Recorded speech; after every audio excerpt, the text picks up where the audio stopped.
Hi everyone, it's Daniel here. Today I'll be reviewing another Genesis album. Can you guess which one it is? Is it self-titled? Nope. Is it Trick of the Tail? Nope. Is it Lamb Lies Down Broadway? Nope. Is it Cornwall Stations?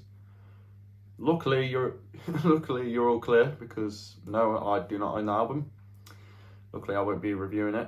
No, I'm joking. I will do at some point, and it's not actually that bad, so yeah. But those are all the wrong answers. The right answer is the album from 1986, which is the second best selling album of all time, and yeah, Invisible Touch from 1986. So yeah, let's talk about this front cover. It's a bit odd, but I love it. You know, you've got an orange and black hand, you've got a family, the text is pretty cool, very 80s, I love it. Genesis fans are mixed on this album. I love it. I think it's one of the best albums. Don't shoot me. Better than a few others, but yeah. There's some great music on here. They didn't lose that prog sound. This isn't their pop or pop rock album. Well, not entirely, but yeah. Interesting fact, this album and So We're Fighting in the charts, so both #1 in the UK. And yeah, GTR, which had Steve Hackett in, you know, they were in the top 40, Mike and the Mechanics, and released a couple of singles from the debut, All I Need Is a Miracle and Taken In. And Phil Collins, obviously, he was in the charts as well, because he just released No Jacket Required. Not sure about Tony Banks though, but yeah, I know he's doing stuff with Fish from Marillion. I've only listened to Curious Feeling, but I'm going to check his other albums out at some point, so yeah. Front cover, great. Yeah, I'll leave a link to my So album review in the description if you want to check that out, by the way. This is their second best selling album. Their #1, well, their best selling album of all time is actually We Can't Dance, which I've up there. The album that came out after this one. I'll leave a link to my album review of that album in the description if you want to check it out. Out of the two, I think this is a more consistent album. Of course, We Can't Dance has really great tracks such as No Son of Mine, Fading Lights, and a few other outstanding tracks. I think this album's better, more consistent, you know, with its like prog sound, and yeah, you get a lot of 80s production like sounds in this album, but I still think it's a great album, so nonetheless. So yeah, here's the front, here's the spine, Gen CD2, Virgin Records. Yeah, this is the 1986 pressing of the album, so yeah. And here's the back cover. We have 8 tracks. So yeah, let's talk about them all. So yeah, we'll talk about them all one by one, and yeah, let's go. So we have the opening track, Invisible Touch. Do I like the song? Yes, great song. Love it. Yeah, it's more poppy, but you get some Simmons drums, you know, yeah, that's pretty cool. And Phil wrote the song; it's his favourite song, which is fair enough. And yeah, very cool. I love the riff in it. The bass line's pretty fast and pretty cool. Mike Rutherford's a great bass player, he always has been. And yeah, just a great song. A decent album opener. I mean, it's good, but it's not great. It's nowhere near as epic as, say, Watch at the Skies, Behind the Lines, Abacab, Mama, Dance on a Volcano, or No Son of Mine. I'd rather it be like coming on the album as, you know, I don't know how to say this, but basically I would prefer if Invisible Touch was track 2 or 3, or the start of side 2, that sort of thing. But anyway, that bridge section is pretty cool with the fast keyboards, and yeah, it's just a really upbeat song. I love it. It's really grown on me since I bought this album on CD, which got it for £2 in a charity shop. They had 2 copies of these actually, so proves how popular this album is. So yeah, Invisible Touch, great song.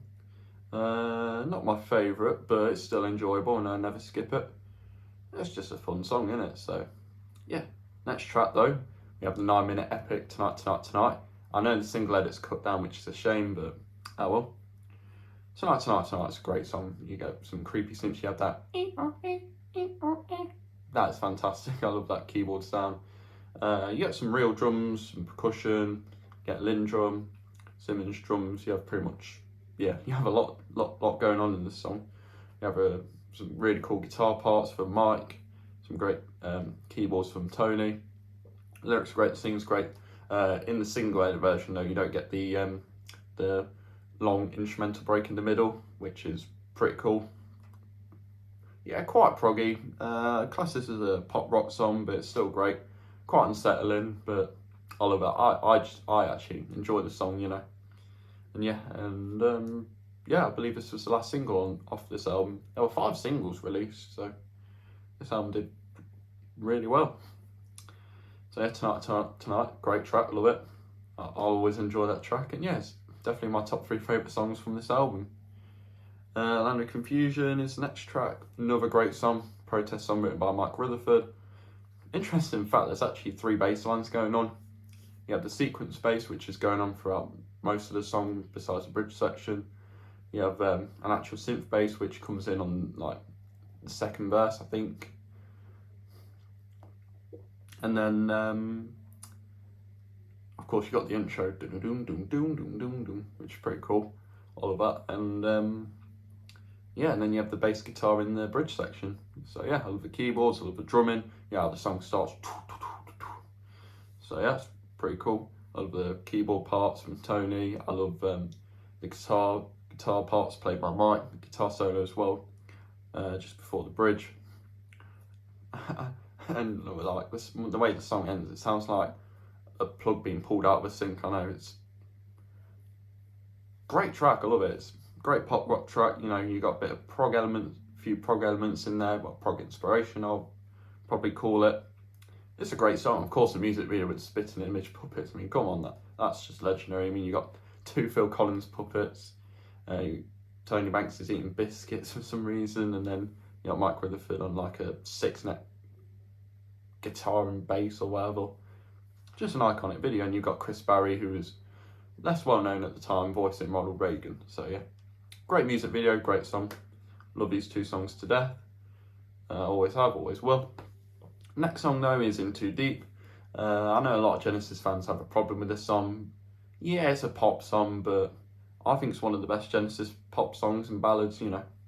Sounds like Phil Collins, but the Yamaha DX7 playing from Tony is fantastic. The guitars from Mike are brilliant as well, quite relaxed. I would definitely pick this song over Hold On My Heart, Taking It All Too Hard, It's Gonna Get Better. It's a great song. An interesting fact, it was actually made for a soundtrack, Mona Lisa, which has Bob Hoskins and Kathy Tyson in it. I've not seen it, but I know there's songs in it, so great song. Great way to end off side 2. No, side 1.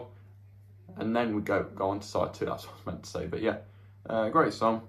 4 brilliant tracks in my opinion. You know, Genesis can do pop, they can do pretty much anything.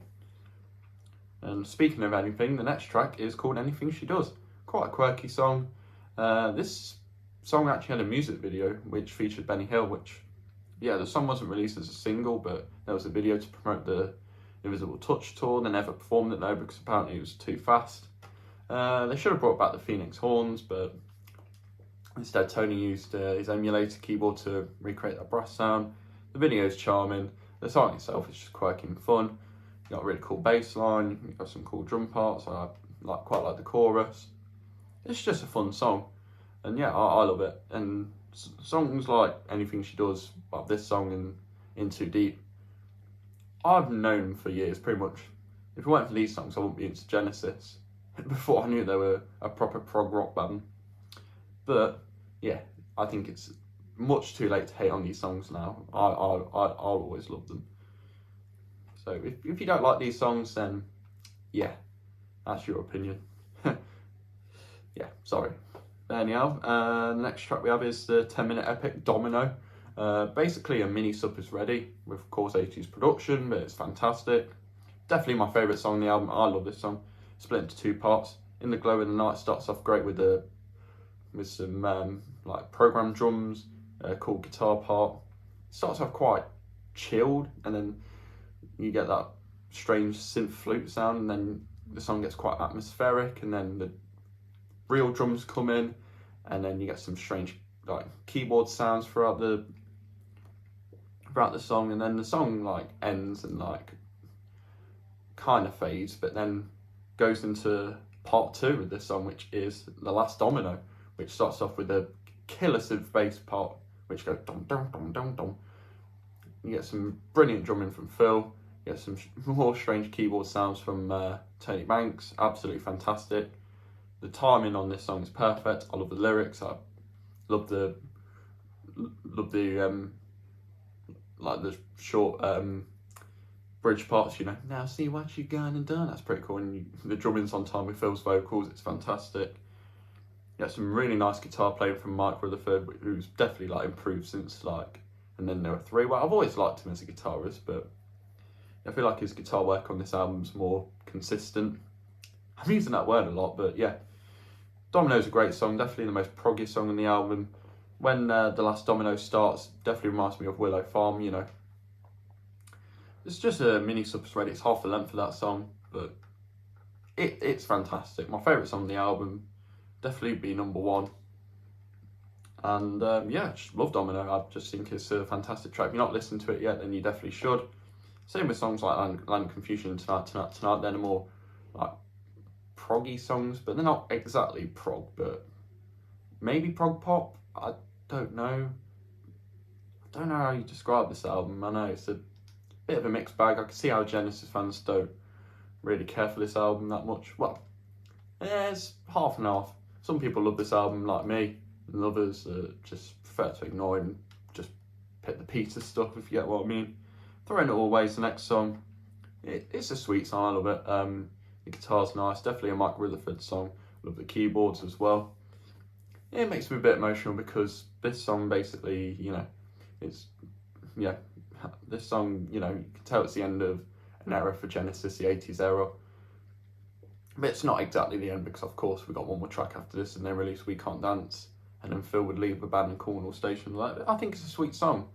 The video's quite nice and yeah. I think Throwing It Away's a great song. Makes me a bit emotional at times, but yeah, it's a sweet song, so yeah. I'll probably pick this song over Timetable from Foxtrot or Taking It All Too Hard. I prefer In Too Deep. Out of the two ballads, I think In Too Deep's the best, but Throwing It Away is still great as well. I don't know, but anyway. So the pop fans get that song. The OG prog fans of Genesis get the fantastic instrumental album closer, which is The Brazilian. The Brazilian, very interesting track, I love it. The drumming's fantastic. You have lots of drums and percussion in that song going on, and you have this really cool synth sound.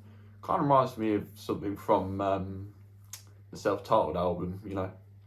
Would have fit really well on that album, but yeah, it's a great song. You have a great guitar solo at the end. Well, yeah, it's a great instrumental, very underrated as well. I don't think they performed it live that much, but Brazilian, fantastic track, I love it. A bit of a weird way to end off an album, but you know, still a great instrumental. You know, sometimes weird can be outstanding. So yeah, it's a great instrumental, great way to end off the album. Phil's drumming, brilliant.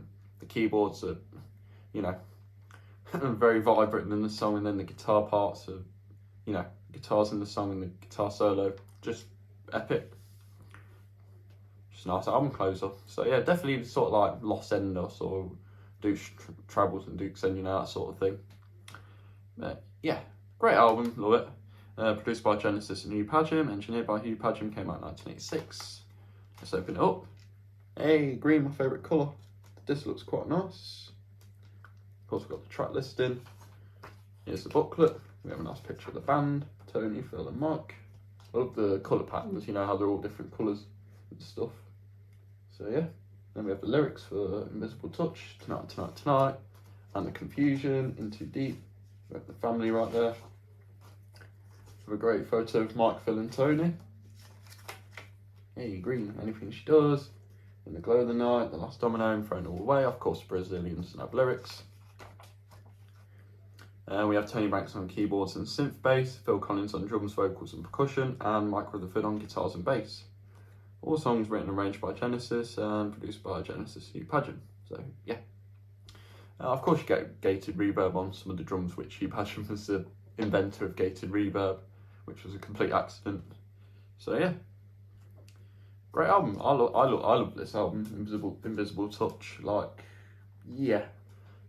I never get tired of hearing it, even the hits, like, just, yeah, I think this album gets a bad rap in the Genesis community, and yeah, if you haven't listened to this album yet, if you love 80s pop or pop rock, definitely check this album out. So yeah, and I think it'll be nice to, you know, nice starting point for getting into Genesis, either this album or Duke or Abacab. I think that they would all be great ways to get into Genesis and all that. So yeah, thank you for watching, everyone. This has been my review of Invisible Touch by Genesis. Let me know what you think of this album. I really want to know your opinions. Do you dislike? Do you like it? Do you dislike it? Is it meh? Or do you think it's the best Genesis album of all time? Please do let me know, because I'm curious. And yeah, so yeah, thanks once again, everyone. And as always, take it easy, and I shall see you all next time. Yeah. See you all later, and peace.